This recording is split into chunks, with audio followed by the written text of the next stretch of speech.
Ian, you want to tell us what's going on here? Well, it's Saturday morning. We're heading toward Keene Police Department. The Bearcat is in town. They took delivery about a week and a half, 2 weeks ago, I think. And today's the big day. Today's the unveiling, where they will be introducing it to, ostensibly to members of the public. Although, as you might have noticed, the weather today is a little on the inclement side, and it's cold, probably about a few degrees over freezing right now, so we'll see how many people actually show up to this. Gonna have to be some pretty hardcore activists and or glad-handing politicians to come out to this event. I'm here with Rep. Sherrod Garrett. There's another car with Pete and Kate and Robbie Graham. So we're probably going to have about at least 7 or 8, maybe more, liberty-oriented activists out at this. We've all got song sheets for Thanks But No Tanks, our little protest song, I guess you could say. And so we'll be singing in the Bearcat, and hopefully some of our friends from the Occupy movement will be there to join us in song. And hopefully no one will get arrested and thrown into the Bearcat. So we have officers in. City Council wants a Bearcat. Uncle gives them out for free. They're telling us that it's to catch the terrorists, but they've set their sights on you and me. They'll be using it on you and me. That's why we're singing. Thanks, but no tanks. Thanks, but no tanks. Thank you for nothing, city bureaucrats. Thanks, but no Bearcats. Cops can do whatever they please. They're backed by City Hall. They take laws, break them, or just make them up. Like there isn't any law at all. It's like there isn't any law at all. That's why we're singing. Thanks, but no tanks. Thanks, but no tanks. Thank you for nothing, city bureaucrats. Thanks, but no Bearcats. You rule by force and not by law, like Orwell's 1984. Getting in an attack truck makes it clear. It's time to say no more. We won't take or give any more. That's why we're singing. Thanks, but no tanks. Thanks, but no tanks. Thank you for nothing, city bureaucrats. Thanks, but no Bearcats. Thanks, but no tanks. Thanks, but no tanks. Thank you for nothing, city bureaucrats. Thanks, but no Bearcats.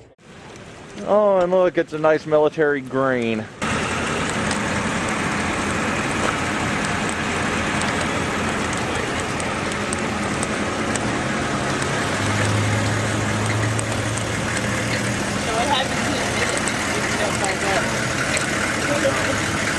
Hold on, so what's going on? They're getting on me. We just drove up. First he said he had to park across the street, and then we just drove up here, and he says, move or else. That's what I was told, and I said, who? And he said, the chief. So I said, well, have a conversation. And he's just like, I will once you move. I said, that's an order. He's like, quit acting childish. I said, dude, ordering people around is childish. You know? So where were you trying to park? I was just going to park here. It's a public lot, and if he says that they work for us, then they should defer to the people they work for, right? So why not let folks park where they want? And what was the last thing he said? Just because it's a public event doesn't mean you have a right to be here or something?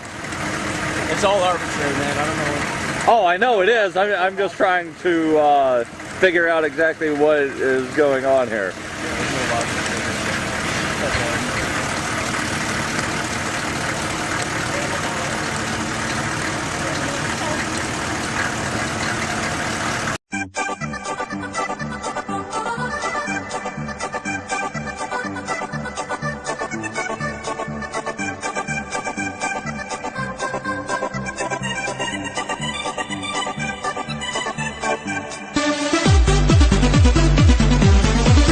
I don't see an inspection sticker. These are the gun ports here.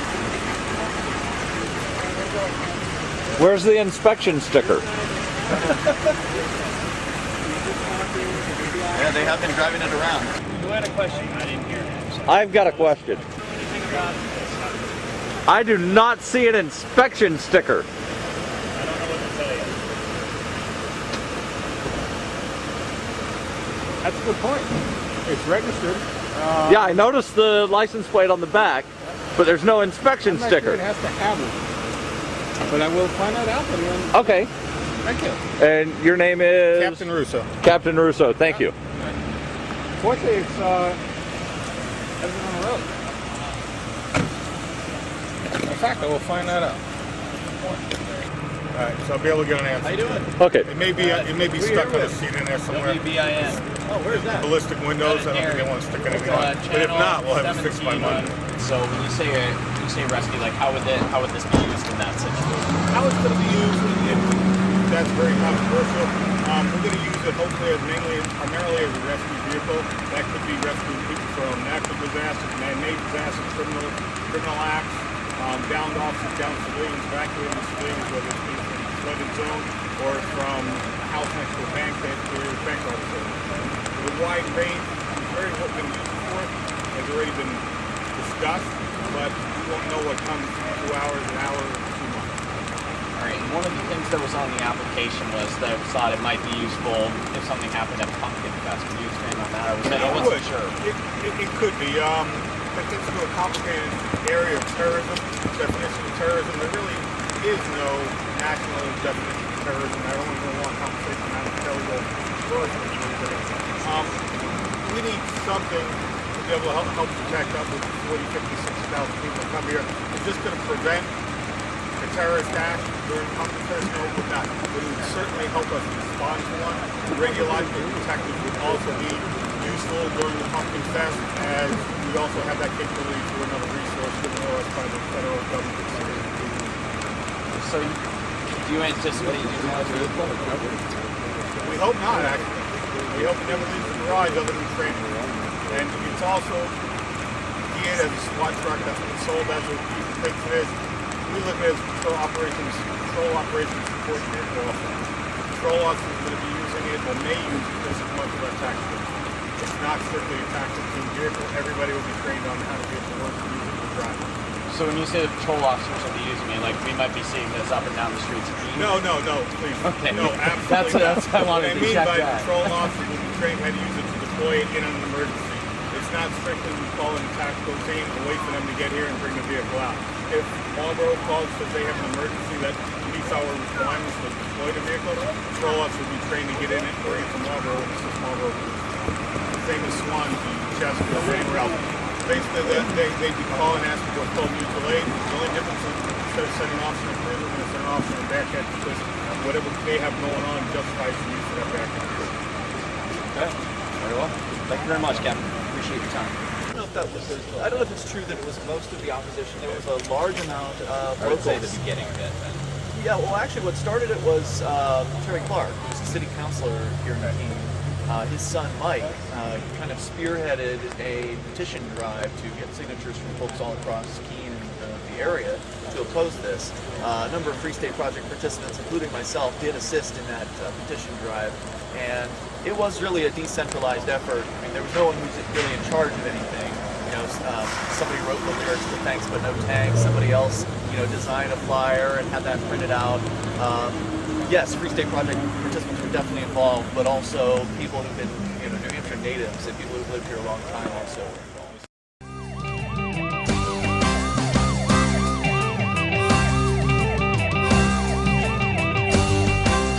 Here they come roaring down the street with the lights flashing through the blazing heat. The engines roar and the tires squeal. The need is urgent and the danger is real. Trouble big or trouble small, there's no worries, they can handle it all. And we have with us Chief Ken Miola. Good morning. Nice to have you here. Good to be here. So what's going on in the police department these days? Well, it's been a busy year so far. We've had a lot going on, actually. Probably most prevalent in everyone's mind is the Bearcat, the armored vehicle that we recently acquired. It's a rescue vehicle. It could be used for search and rescue. It could be used for any number of issues in man-made or national emergencies such as flooding. It's a rescue vehicle. It's a rescue vehicle. It's a rescue vehicle. It's a rescue vehicle.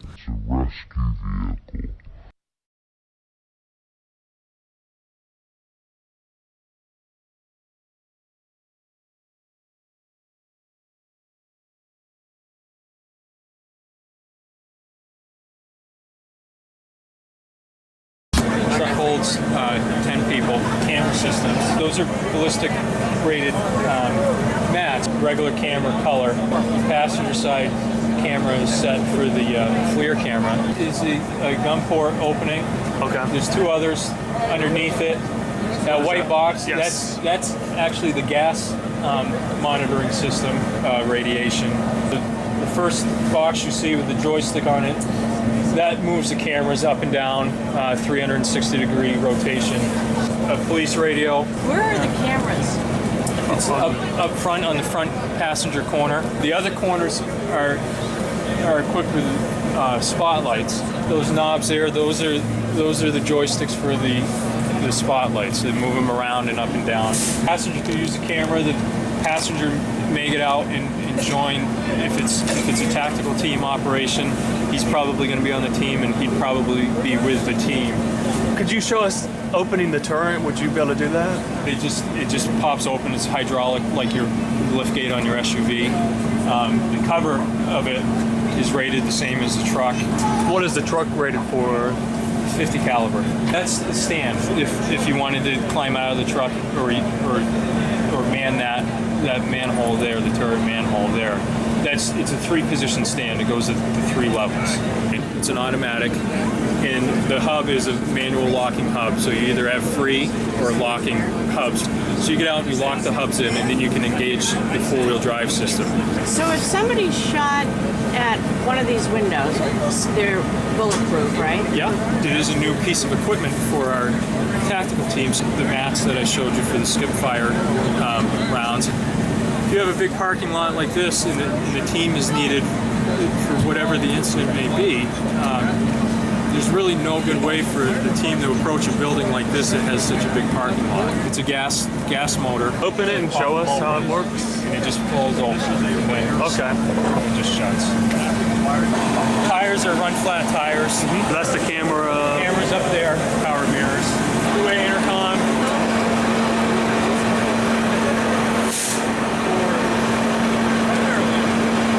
Thanks for the information. You're all set? Okay. I'm James. Can I Steve. Nice to meet you, Steve. Thank you.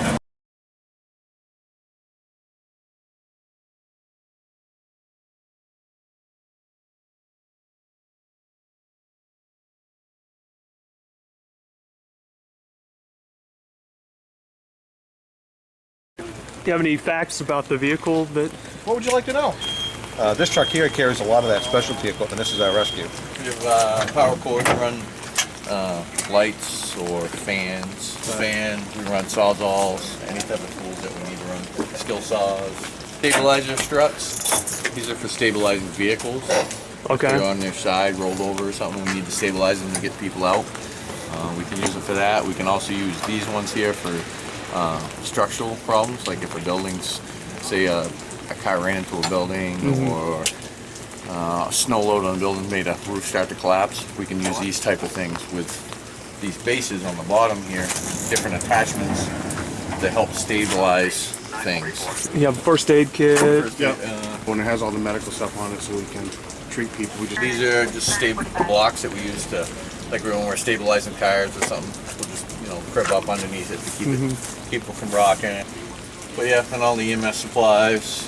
We have it's called RIT, Rapid Intervention Team, which means basically if a firefighter goes down in a building, this truck has equipment, another air pack set up, and some rope and stuff like that for us to be able to go in and rescue our own people. Air pack bottles in here. Bear bottles. Smaller sets of the Jaws of Life. These are called cutters here. These here is like a pair of scissors, but it'll cut through anything pretty much, metal, any types of metals. These are the spreaders or combination tool. This will cut and spread. Like a lot of times the doors in the cars will get jammed, so we can stick it in between the little crack there in the door and pry it open and it'll pop the door off. That's the pump for it. That's the pump. That's a portable unit. The truck has a unit in it, so we can run off the truck. Or if you say you're way out in the woods, or in a building, say we need to pry a machine apart or something like that, we can bring that in a building to operate. And that hose behind it, that's looped up top there, that top compartment is full of speedy dry. You know, it's kitty litter basically. Up top there's a bunch of what they call them coffins or whatever. That just they're not open or anything because we don't want to get water in them. But there's there's a boat up top that's an inflatable boat that's up in the air, and there's life jackets and stuff like that. Things that we don't need immediately that we can, when we get there we can get them up and go up and get them. This is from like here over and up to here. There's a cascade system of three. These are the bottles that are on there in the middle of the truck, and it's to fill the air packs. And we don't have enough spare bottles just to keep. You got to fill them at some point. This here opens up, and the bottle goes in there, and then you have to close it, and then you fill the bottle. And it's in here because if for some reason the bottle failed and it exploded, that's supposed to be explosion proof so it doesn't hurt you. This here is for all the various air tools that we might have, the airbags, stuff like that. If we need to have remote air, this is an air card is what it's called, and all it is just air. These are the airbags, some of the airbags up here. Here's a little one. This has a capability of 4.3 tons to pick up 4.3 tons. What's kind of neat about them is that because they'll explode up like a balloon or expand up to like a balloon. You can take the air off them and you can even hold it like that, and it's not that much pressure. You can hold it with your finger. 31 ton basically is what this one will pick up. So this one would pick the rescue up without a problem. You drove the rescue's tires, back tires under this, you could pick it right up in the air. That chainsaw. Same idea, an electric cord. The stretcher. Generator. Well, it's actually an inverter, but basically a generator. Just all the various tools that are around here.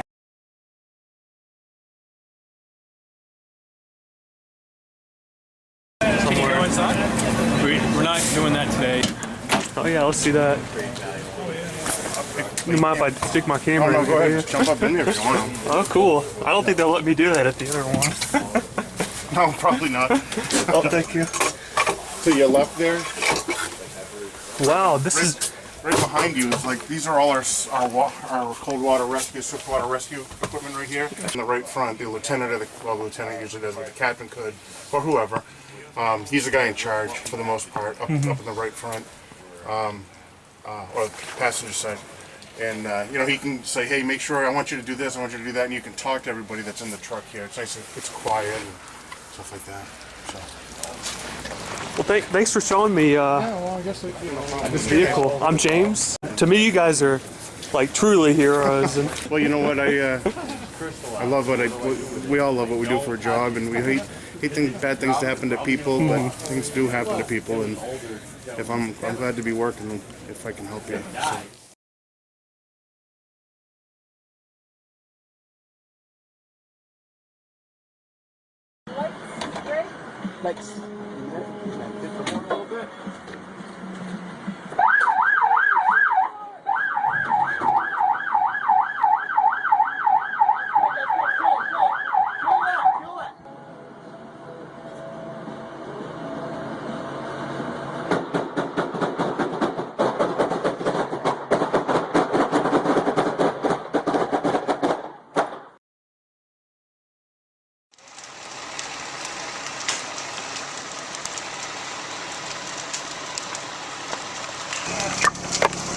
Okay, I've got a hose line coming back there for your water supply, so go ahead and hit it hard. But if you can't get it, Dave, let me know. We'll do it from the outside.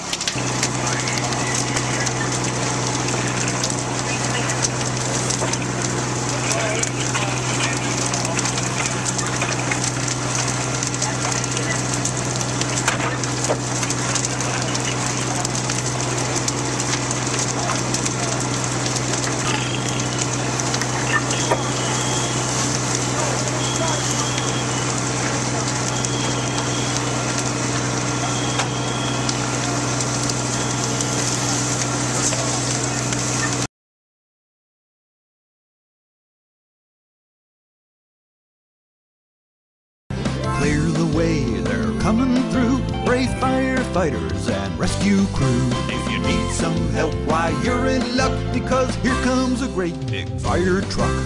Here comes a great big fire truck. Here comes a great big fire truck. Is there a first aid kit aboard the vehicle? There will be one. Okay. What about the fire axe? I mean, if it's going to be a rescue vehicle. There's going to be equipment on it. Okay. It's not going to be a fire axe. Are you guys gonna use this vehicle in Pumpkin Fest? Don't know. As a Free Stater, what is your goal in general? What is the goal of the Free Staters? Well, the Free State Project only exists to move liberty-minded people to New Hampshire from all over the world.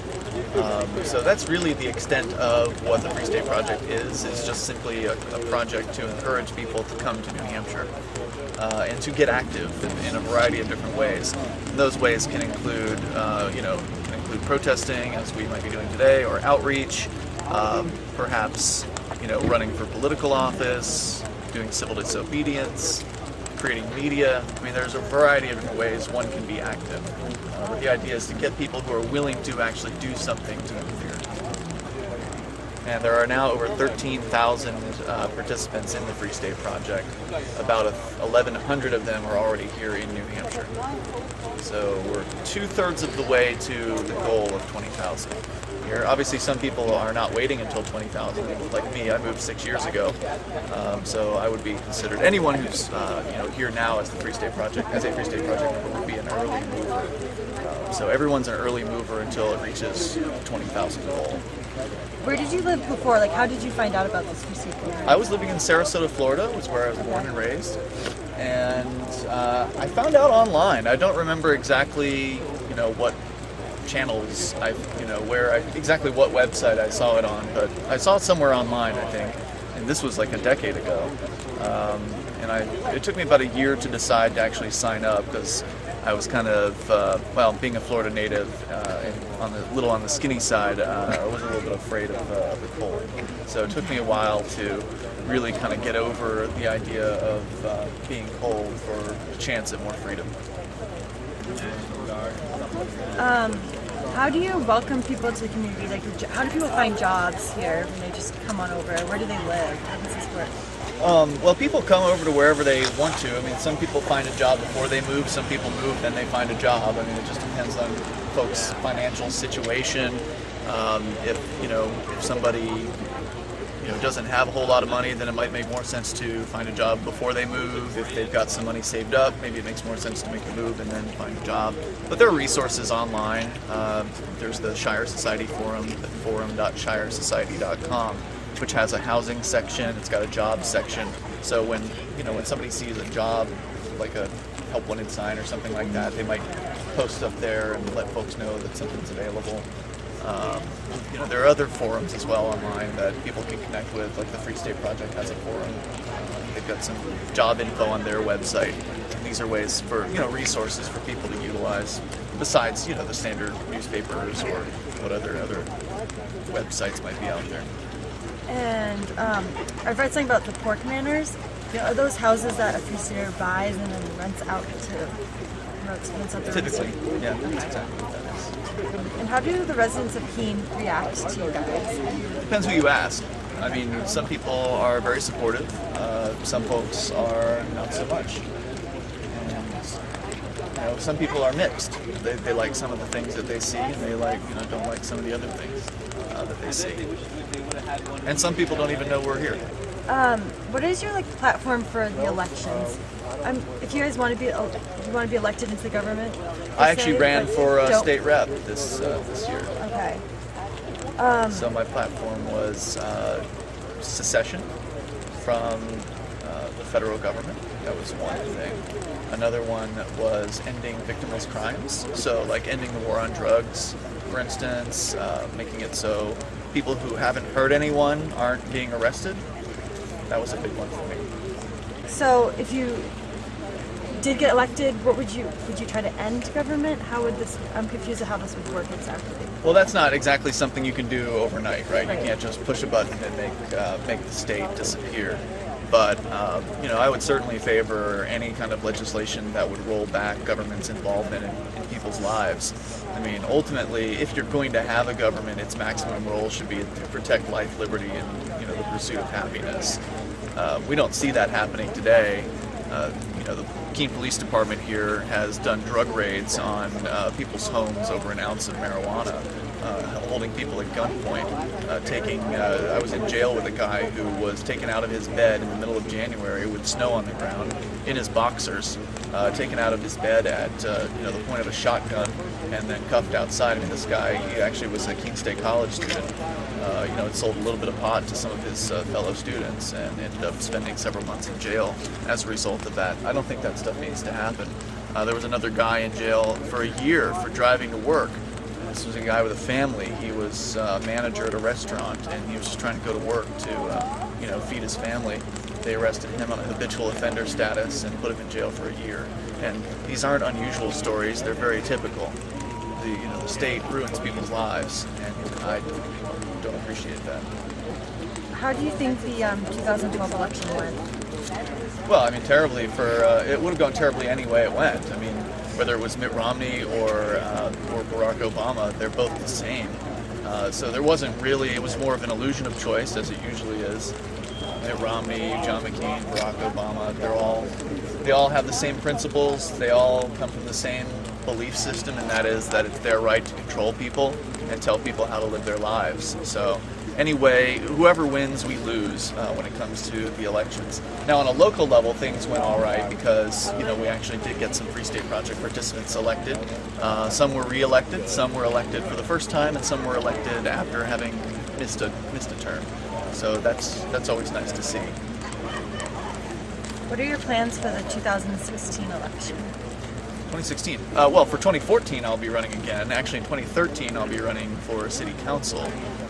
So, I mean, we've got plans way before the 2016 elections. I'm not even anywhere near 2016 at this point. Maybe we'll be seceded by then. We won't have to worry about the federal government. Thanks, but no tanks. Thanks, but no tanks. Thank you for nothing, city bureaucrats. Thanks, but no Bearcats. Thanks, but no tanks. Thanks, but no tanks. Thank you for nothing, city bureaucrats. Thanks, but no Bearcats.